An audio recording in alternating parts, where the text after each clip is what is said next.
Hey everyone, welcome back to the channel. Hi guys, so happy you're joining us today. You know what? I used to sound so flat in English.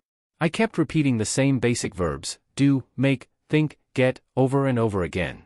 It worked, but it didn't feel natural. It didn't feel alive. Exactly. And that's why today's lesson is so important. If you're aiming for solid B1 to C1 level, whether for IELTS, PTE, work presentations, or simply sounding more like a native speaker, you really need phrasal verbs. These are the expressions that add color, precision, and a natural flow to your English. In today's lesson, we're going to master 50 essential phrasal verbs. We've grouped them into 5 practical themes. For each verb, you'll first hear the meaning, then see it in an academic context, and finally in a casual, everyday situation. After we go through all the groups, you'll hear Jenny and me having a real, relaxed conversation, where we naturally use every single one of these 50 phrasal verbs. Then we'll break it all down clearly. Stick with us until the end. There's a quick quiz and a free PDF waiting for you in the description. Ready? Let's dive in.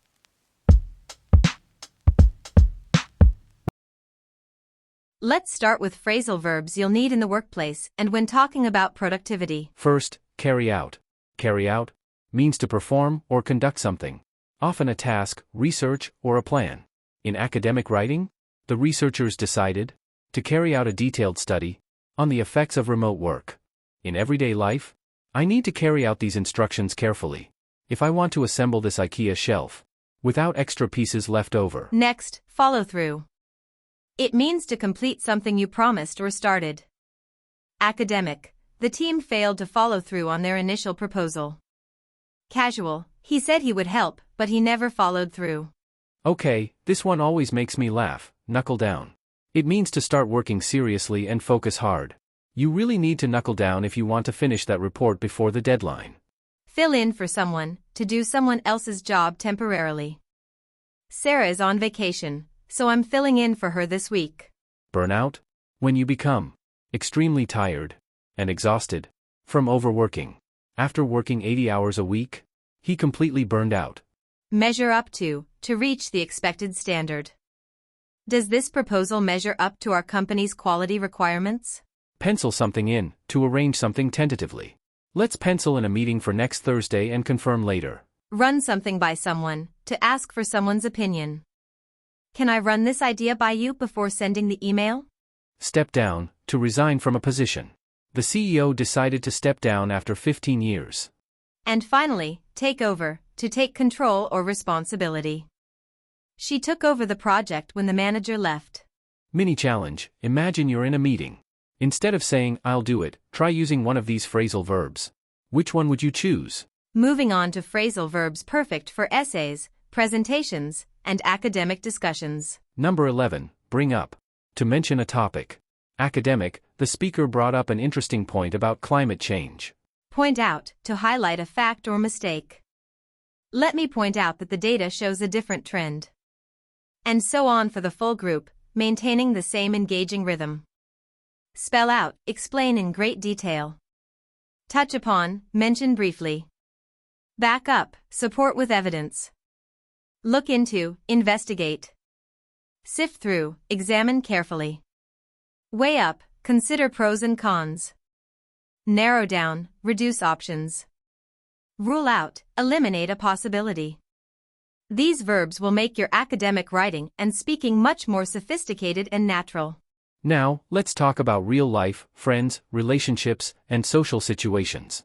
Drift apart, when people gradually become less close. After university, we slowly drifted apart. Bump into, meet someone by chance. You won't believe who I bumped into at the supermarket yesterday. Hit it off, get along really well from the first meeting. They hit it off immediately and have been best friends ever since. Fall out with someone, to argue and stop speaking. True story, I once fell out with my roommate over the last slice of pizza. We didn't talk for 3 days. These next verbs are excellent for describing trends, social changes, and development. Phase out, remove something gradually. Many countries are phasing out single-use plastics. Phase in, introduce something gradually. The new policy will be phased in over the next 2 years. Catch on, become popular.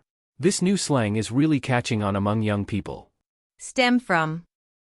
Means to originate from.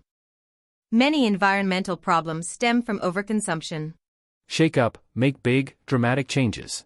The new manager completely shook up the department. Last but not least, phrasal verbs for solving problems and clear thinking. Come up with, think of an idea or solution. We need to come up with a better marketing strategy. Figure out, understand or solve something. It took me a while, but I finally figured it out. Iron out, solve small final problems. Let's meet to iron out the remaining details. Think through, consider all consequences carefully. You should think through the decision before committing. And one of my favorites, face up to, accept a difficult reality. It's time to face up to the fact that we need to change our approach. Great. Now that we've covered all 50 phrasal verbs with examples, let's see how they sound when used naturally together. Hey Chris, it's been ages. How have you been? Honestly, Jenny? I've been trying to carry out way too many tasks at once. My boss keeps asking me to follow through on several big projects, but some mornings it's really hard to knuckle down and focus. I'm worried I'm going to burn out completely. Are you filling in for someone again? Yeah. I'm filling in for Sarah. The manager wants everything to measure up to the highest standards. I had to pencil in an extra meeting and run the whole proposal by her. Honestly, I'm even thinking of stepping down so someone else can take over. Speaking of work, how's your MBA going? In the last seminar, someone brought up the impact of AI. The professor pointed out several weaknesses and asked us to spell out our ideas. I only touched upon 2 points, but I backed up everything with data. I had to look into recent research, sift through many articles, weigh up the pros and cons, narrow down my topic, and rule out weaker ideas. How about your friends? Some of us have started to drift apart. But last week I bumped into Mike. We hit it off immediately. I finally opened up to him, and he stuck up for me. I once fell out with my roommate over pizza, but we made up for it quickly. I really look up to him, and I'm trying to get along with everyone and put up with the small things. The world is changing fast, isn't it? Yes. Companies are phasing out old systems and phasing in new ones. We have to build on what worked before. Some trends catch on quickly, while others stem from bigger problems and result in major changes. A good leader can shake up an industry, help graphs level off, or bring about real transformation. And how do you deal with problems now? I try to come up with creative solutions, figure out the best way, and iron out the small details. It's important to think through everything, not just muddle through. I also work out regularly, and I know who I can count on. Sometimes you just have to face up to reality.